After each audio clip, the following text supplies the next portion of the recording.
Pipeline, or CRM, joining you as usual from a sunny San Diego. And today I'm delighted to be joined, I think in London, am I correct, Dr. Polleit?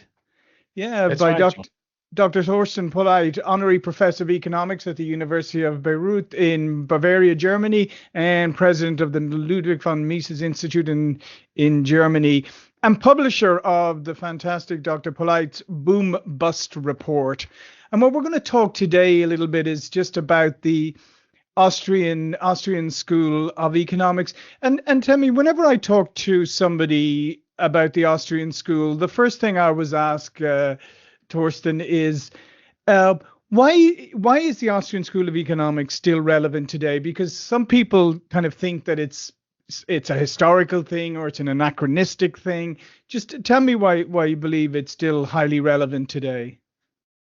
Yeah, first of all, John, thank you very much for your invitation. It's really great to be on your show. I'm a great admirer of your videos, and I appreciate the opportunity to talk about the Austrian school. And your question is a very important one, and I think at this juncture we should remind us that the so-called Austrian school actually developed or originated in the last quarter of the 19th century in Vienna, in Austria. And as we know it from many sciences, there are different schools of thought within a branch of science. And so it is the case in economics. We have various schools of thought, and one of them is the Austrian School of Economics. And it's fair to say that these different schools of thought compete with each other. And your question is relevant, as I said, because the question is it still relevant? What can we still learn from the Austrians? And here I would say the Austrians have made very important contributions to economic theory, like, for instance, the subjective value theory, the opportunity cost theory, or business cycle theory, a theory of money, and I could go on. And as you see, there are very important contributions still relevant for today. And you see there are so many things happening in the world, and you as an economist are required to make sense of it. And I think it's still the most relevant school, I may say, of thought to use when analyzing financial market developments, when analyzing the business cycle, etc. And having said that, I'm very glad, John, that I have the opportunity to talk about the Austrian school and make our listeners and viewers more familiar with what the Austrians have to say. Yeah, so tell me a little bit about the Austrian view on, you mentioned business cycles, because I think people are very familiar with the concept of business cycles. They've been through them. They may not be able to describe them in any particular terms, but how do Austrians view business cycles as opposed to how, mainstream or neoclassical economists would look at it? Yeah, let us start with reality, John. Business fluctuates. Sometimes, you sell more, sometimes you sell less, sometimes the prices for energy go up, suppressing your profit margin. I think these things many people know from their day-to-day activities, and that is actually normal because we as human beings, we change our behavior. At some point, we don't like the products we bought for the last 10 or 15 years and switch to new products. And so the companies have to adjust their production to these changes in consumption behavior, so to speak. And that causes economic activity to go up and down slightly. But when we talk about boom and bust, or the strong swings as far as the business cycle is concerned, we need a different explanation. When you look into into economic history, you find that, for instance, severe recessions were always preceded, or mostly preceded, by, for instance, a strong increase in money and credit. And you would also see in these severe recessions that not only one business sector, let's say the car industry suffered badly, but all of them suffered badly. All kinds of industries went down. And to get the proper explanation for that, I think it's very, very helpful to look at what the Austrian theory of the business cycle has to say. And I can tell you, John, the Austrian business cycle theory has the explanation. And the most severe swings in the business cycle, the boom and bust cycles, are caused by central banks. We have a monetary system in which central banks create, in close cooperation with commercial banks, new money via expanding the credit supply. It's money creation out of thin air, and the Austrians can tell us that this leads initially to a boom. Companies invest more, hire more people get a job and take out new mortgages, and it's just great. The economy is doing fine. But sooner or later, the boom turns into bust, because this boom has been initiated by just printing up new money, and it causes overconsumption and malinvestment, and then the boom turns at some point into bust. And I think that's a valuable explanation which still holds up today. Yeah. Well, we've seen, you mentioned malinvestment, because Austrian business cycle theory, malinvestment, some of the booms and busts that I personally have lived through. I was here, as I was telling you off air, I came to the States during the dot-com. That was a classic, boom bust cycle. And then we had the financial crisis. We've had a number of those since. But so a lot of money was invested, obviously, during the dot-com. But can you talk a little bit, explain a little more about that theory of malinvestment? Yeah, John, when I was coming out of university, I may say I didn't got into contact with the Austrian School of Economics. I was a kind of, let's say, monetarist. And it took some time for me to get into it. And for me, the bursting of the new economy bubble in 2000, 2001 was really the watershed experience. I started realizing that much of the mainstream economic theory is really not living up to expectation. It cannot explain these developments, and is in particular malinvestment, as you said. Well, I think it's relatively easy to understand what happens if the central bank, in cooperation with commercial banks, extend the credit supply and print up new money. What happens is new credit supply enters the credit market and suppresses the prevailing market interest rate, brings it down to a lower level, to an artificially lower level, I should say. And guess what happens? Businesses find that the interest rate to be paid on new credits goes down, and so they have an incentive to take up new loans and fund new investment projects. And these investment projects, at least initially, seem to be viable because the interest rate is so low. And so they hire new people and they build up new factories, and you get your economic expansion. But like, for instance, what happened in Spain at the beginning, when the euro was introduced in 1999, the interest rate went down. I give you just an example. Sure. And many Spanish building developers, build new houses, new real estate projects, and there was no demand for it. Yeah. When the boom turned into bust, you had all these ruins. And that gives you a good illustration of what it means, malinvestment. You put scarce resources into things you don't need.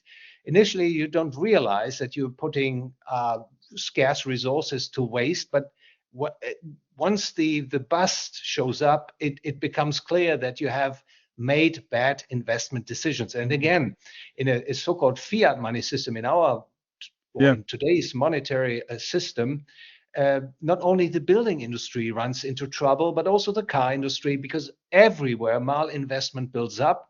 And again, here we are with the Austrian School of Economics, the business cycle theory. It makes sense. We can explain the cause of malinvestment, the cause of boom and bust. Mm-hmm.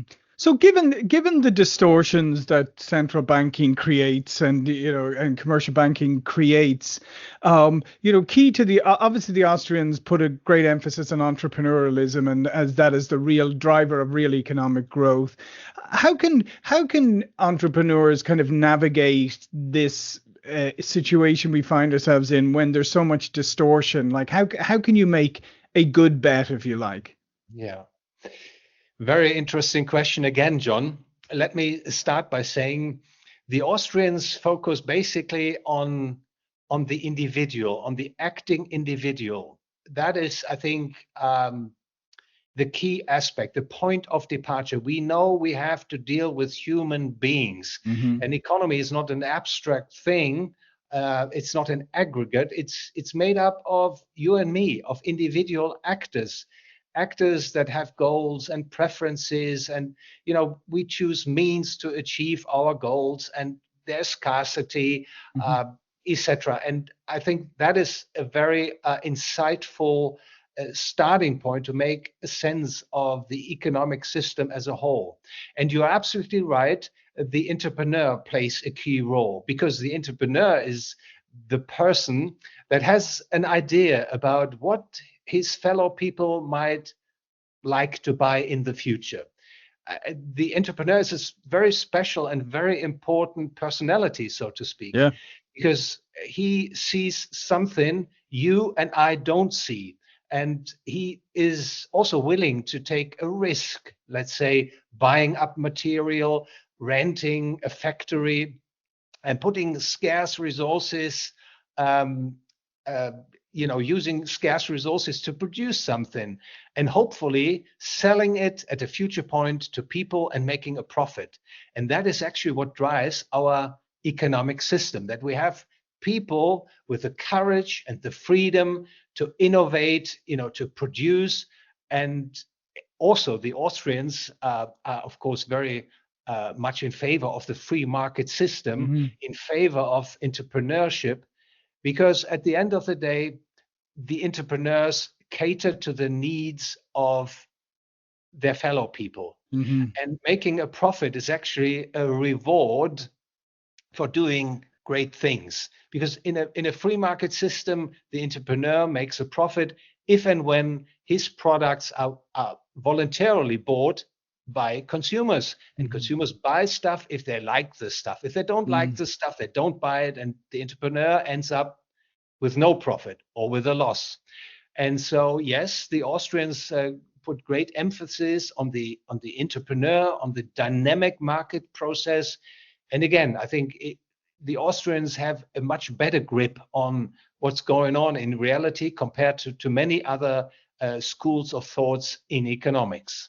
Yeah, well, particularly, isn't it, because there's a lot of mainstream economics try to, and this is something that I discussed we mentioned with Professor Walter Block as well, is try to put things in boxes, right, and neatly place them in boxes. Even the theory of Homo economicus and all of that, but neatly put them in boxes. And you can't put an entrepreneurial activity, you can't put that neatly in a box by its very nature. Yeah, you can't. I mean, again, the perspective of the Austrians is really that people are individual characters, and God made us in a special way. And John, you are very different from me. You have different preferences, I guess. You would like to make different choices, and that is actually what makes our world go round. Mm-hmm. And I think it's very important to take that perspective. And economics at the end of the day is a science that should help us make better decisions, that make us understand what it takes to cooperate with people, how to improve the material welfare of a community, to appreciate the importance of a free market system in generating incomes for people, improving their standard of living. And again, you cannot put, people into boxes. And I think that's not the right approach. And the Austrians don't, for instance, use this Homo economicus model. Yeah. And the Austrians don't make any assumption about preferences people might have. Their approach is to make logical sense of the economic science. Just to give you a flavor, the starting point, and that was actually developed in particular by the outstanding economist of the Austrian school, namely Ludwig von Mises. He came up with a so-called a priori insight, namely that humans act. You cannot deny this little trivially sounding sentence without causing a logical contradiction. It's actually a true sentence. We humans act, and once you have accepted this truth, you can deduce additional true statements from this sentence. Humans act, like people have goals and set goals and try to reach goals. They employ means to achieve their goals, and we live under scarcity.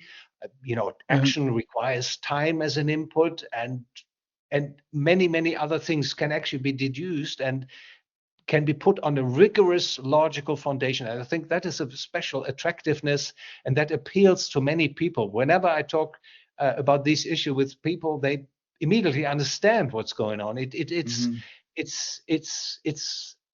It's logic, logic applied to real world matters. I think that is what the Austrian is. And again, it is of course helpful, in particular for the entrepreneurs. Yeah, well, and exactly, because there's another part of that too, is that being comfortable with operating with incomplete information, right? Where we live sometimes in a world where people think that you can come up with some model that's going to be predictive of everything, and therefore, it's going to mitigate risk, all the risks that you can. But the fact is that entrepreneurialism and human action is inherently risky in its own way, but also you operate with a lot of the lack of a lot of information, right? You have to be able to operate with a certain level of uncertainty.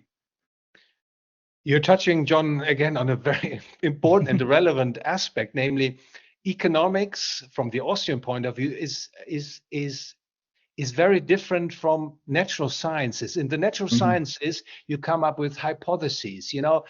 You say, if X, then Y, and then you test your hypothesis in a lab, for instance, and you do the test in London, you do it in Los Angeles, and you do it in Tokyo, and then you come up with results. This is very different in economics. Economics cannot be pursued like a natural science.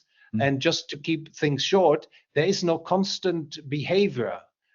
We as human beings, we don't react like an impulse output function. That is because whatever we do is unique, so to speak. It's not repeatable. We are learning subjects. We are learning human beings. And so you cannot really justify pursuing economics on the method of the natural sciences. And as you say, information is dispersed among different people. My information, John, is very different from your information. And that is why we talk to each other, that we learn from each other, that we appreciate exchanging ideas. And for instance, modern financial theory, just to give you an example, assumes that information is available, the same information is available to all. Oh, yeah. And you can see this is, of course, at the end of the day, a logical contradiction. And so the whole modern financial theory is built on problematic assumptions, to put it diplomatically. Yeah. And people shouldn't be surprised that all these forecasting models don't work. But from the Austrian point of view, when viewed through the Austrian lens, it becomes pretty obvious where the problem is. We cannot, chart human behavior and forecast human behavior on the basis of models that are being used, and with great success, I should say, in the natural sciences. Yeah, and we saw in the financial crisis a lot of what happened was asymmetric information flow. I mean, that's what collateral debt obligations and all of those kind of crazy financial instruments that came up had was asymmetrical flow because there was no connection back to the original collateral. Yeah, maybe two aspects in this So, context, if I may, John. Number one, this global financial crisis you're referring to was, of course, it was caused by the fiat money system, mhm. by central banks Yeah. churning out ever greater amounts of credit and money and suppressing the interest rate. And we had this huge overconsumption and malinvestment, and then it turned into a bust. And by the way, a bust, I mean, people don't like a bust. They like Mhm. the boom, but the boom is actually the period in which overconsumption and malinvestment occur, while the bust is actually getting rid of all the Yeah. overconsumption and malinvestment. But as you know, in bust you get unemployment, you get Mhm. failing businesses, etc. So people don't like the bust, but the bust is actually the cleaning procedure, and I think that is very important to keep in mind. And the second aspect I would like to mention is um, asymmetrical information. I mean, this is a part of life. I mean, there's nothing wrong with it. Mhm. As I said, your set of information is different from my set of information. You read certain books I don't read. You talk to people and get information. I Mhm. have no access to these people, and so there's nothing wrong with it to live in a world where there's asymmetric information. I mean, if we really would know everything, if I would know every piece of information you've got, and you would know all information I've got, then John, we wouldn't talk to each other because Yeah. you fully Unfortunate is we. agree Yeah. it's an unrealistic, grotesque situation. And again, I say that because you don't have to worry about this asymmetric information set. That's part of our life. Yeah, like I said, unfortunately, that was part of the problem. Is people thought that some of these financial instruments actually had all of the information built in, and they were logical, well put together instruments that could be predicted. And obviously, they couldn't be. Yeah, And yeah, that is right. And I would comment on that, referring to my first first part of my answer. I mean, that happened in a fiat money yeah. system, Hmm. where people became overly optimistic and complacent, and they thought, okay, if a big big rating agency puts a triple A rating on the Yeah. product, that's fine. I don't have to do my homework. I don't have to do my own credit analysis. And yeah, but I would say this is actually an outcome, an illustration how damaging actually this fiat money system is, with all its booms and busts. Yeah. So just one last question, Thorsten, and uh, I feel, and that you may disagree, and and when I talked to Dr. Block, Professor Block, he was slight disagreement. I think in some ways, I think we're entering a golden age of entrepreneurialism because of the access to, because of with technology, the access to resources around the world, the ability to find, I can go online now and I can find experts anywhere in the world to help me with the project. I can use technologies. There's lots of way. It's become easier than ever, maybe, to start a business. However, on the flip side of that, it we're still subject to a lot of central planning and central financial control and all of that. So, what do you see winning out at the end? Do you see this as a golden age of entrepreneurialism, or do you see like this our addiction to cheap money and fiat and being based on fiat currencies and central control like the euro and stuff, offsetting that? Do you see there's a built-in conflict there? Yeah. Let me answer that question from the Austrian point of view. And the Austrians would uh, put great emphasis on saying that human action is driven by ideas. Hmm. At the end of the day, your and my acting is driven by ideas which are literally in our head. If people are convinced that socialism brings peace and prosperity to the world, they will do everything they can to put socialism into practice. If they are enchanted and convinced by the idea that capitalism is really the way forward for improving people's living standards and, getting a peaceful and peaceful and productive cooperation nationally and internationally, then they will go for capitalism. At the end of the day, John, that is what I would say is ideas, and here I have become very optimistic. Good. I see, with new technologies, well, in particular, the social media platform X, we are getting back to free speech. I think we are getting back to, as you say, a global exchange of ideas. Hmm. And that is, I think, the real, that is for me the really important aspect. That is a game changer. It makes possible that people get together, cooperate across national boundaries. And I tell you, John, I said I'm optimistic, and I'm also optimistic in terms of entering a new, as you say, golden age. I think we will overcome politics in a Hmm. way. Yeah. I think we're entering a new golden age where the ideas of individual freedom and free markets will be rediscovered. Of course, the enemy is very powerful. There are a lot of bad ideas and bad characters out there, sinister forces, battle against the forces that come from the light, Hmm. to put it that way. But in the end, I think the ideas of freedom and a free economic system will win. And what we see unfolding in the United States of America is breathtaking. I think it's a revolution. It goes well beyond, as far as the consequences are concerned, as far as I can see them. It goes well beyond what you find in the newspaper headlines.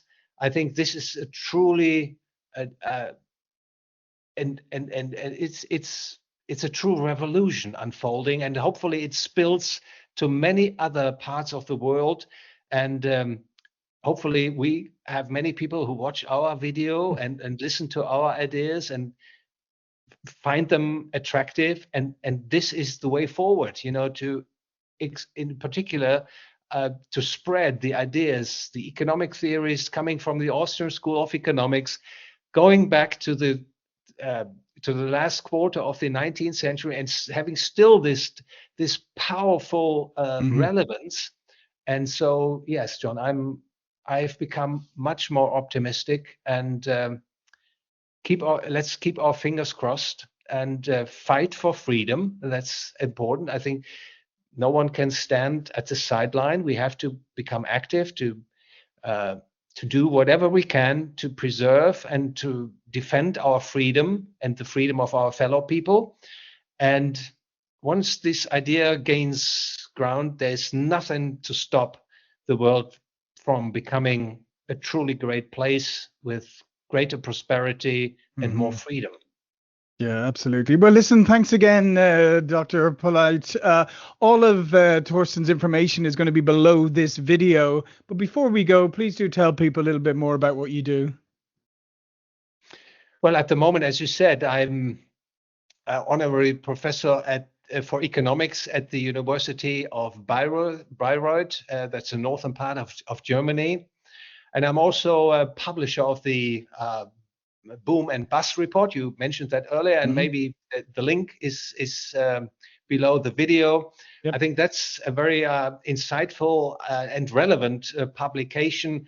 I try to make sense of what's going on in the global economic and financial system, explain what's happening, and I try to give my readers good advice what to do with their money, how to invest, and what to do and what not to do.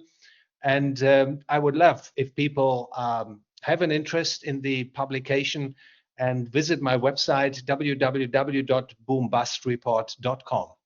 Excellent. Well, thanks again, Dr. Polleit, and thank you for watching and listening, and I will see you all again very soon. Thank you. Thank you for the invitation, John.